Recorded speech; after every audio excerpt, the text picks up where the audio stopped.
one condo residents can do about it. Thank you. Good evening. As I was just introduced, I'm a partner at the Stieg Law Firm. I first began my involvement with short-term rentals about 3 years ago when, pardon me, thank you, when a condominium association, French Quarter, engaged my firm to put an end to a particularly egregious offender who had bachelor parties in one of his condos pretty much every weekend, drunk people, people getting into fist fights with residents. So what we did, yeah, it happened. But what we did, fortunately, the condominium documents for that condominium prohibited short-term rentals. They also prohibited anything that was against the CZO at that time. And back then, as many of you may recall, the CZO and the municipal code both prohibited short-term rentals in the French Quarter, but there was an inability to enforce that on the city's behalf. So my firm was engaged to basically take matters into the association's own hands. So what we did was we filed an injunction action against the owner of the property, and we ended up getting an injunction.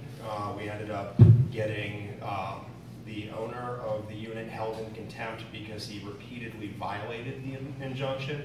And as an aside, Title 14 of the revised statutes, the criminal code, allows for not only monetary fines but jail time if you violate an injunction. We asked the judge to put the owner in jail for that violation, but the judge declined to do so. But in any event, what we also got was the condominium association's documents included a damages provision, and it said, you know, if you violate our short-term rental prohibition, then you have to forfeit all of your short-term rental revenues to the association as damages. And we got the judge to award us a $250,000 fine against the short-term rental operator. So that just went up to the Fourth Circuit, and the Fourth Circuit affirmed like 95% of the judgment, which is good, and that was just a few weeks ago. My role in the short-term rental universe is probably going to be limited now in the French Quarter. I've got other condominium associations outside of the quarter that I'm working with on prohibiting and curtailing short-term rentals, but hopefully with the new regulations in place and the enforcement mechanisms that we all just heard about, hopefully it'll stop in the French Quarter and y'all will never need to call me. Assuming that doesn't happen, there is a body and I'm going to be optimistic and say I bet it will. But assuming it doesn't happen for some reason, there is a body of law out there. There are some cases that give, for instance, a condominium association standing to, and standing means are you the right person to be complaining in court about this particular issue. There's some law out there that allows a condominium association to basically enforce, you know, through the court system, prohibitions, zoning ordinance, etc., in the event that the city's not doing it itself. And that was one of the additional bases that we relied upon in that particular case and in other cases I've dealt with. So far we've been successful in stopping short-term rentals. Even that most egregious violator is no longer doing it. I think he learned his lesson from the fine.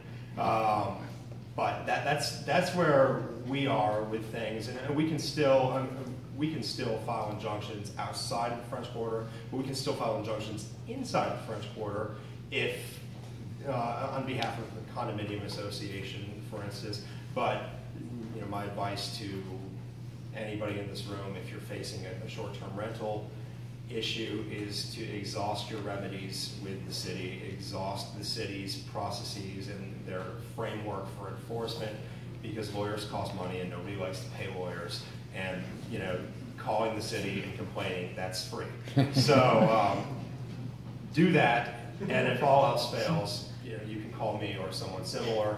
But point of me being here today is to let you know that even if the city's new system fails for some reason, you do have private options that you can avail yourself of. Thank you.